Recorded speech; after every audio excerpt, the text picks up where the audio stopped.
I'm Emir Crowne. I'm an associate professor here at the University of Windsor Faculty of Law.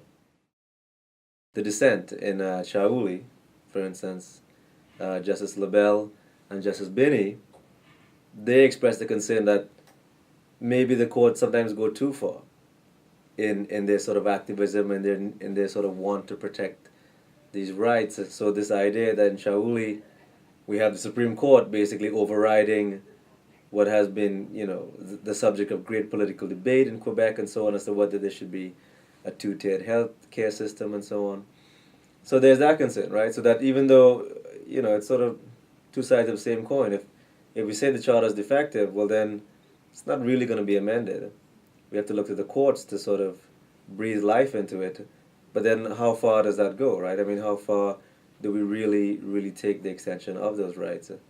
And I think that's going to be the trick for charter jurisprudence as it evolves, is to find that limit as to when the Supreme Court says, well, we can't really extrapolate Section 7 or Section 15 any further, and then it may be a time to reconsider the charter in itself and say, well, maybe it's a time to reconsider this document and get a more fulsome listing of rights and freedoms and so on, a more reflective document.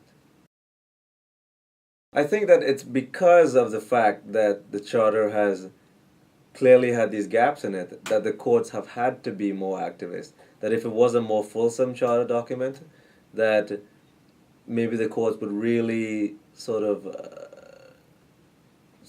pull back from this very activist role they've taken in charter jurisprudence in particular. In other areas, they're very slow to sort of act in other areas of law, but in charter jurisprudence, they're very willing to sort of supposedly breathe life when they've never really said let's breathe life into other statutes like the Income Tax Acts and so on.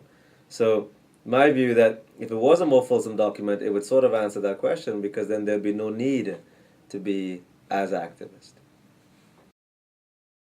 So I think the Supreme Court has said that the right to privacy is almost fundamental to most of the rights, for the reason that the right to privacy relates to the inherent dignity of the individual.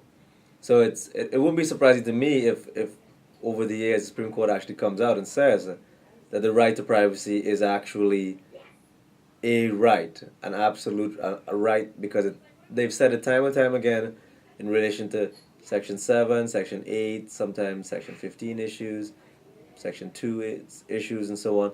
They've spoke about a right to privacy. They say how it underlies many of these charter rights. So in my view, it's not a far stretch for them to at some point say that the right to privacy is indeed a charter right, because they have said that the right to privacy underlies many of the charter rights.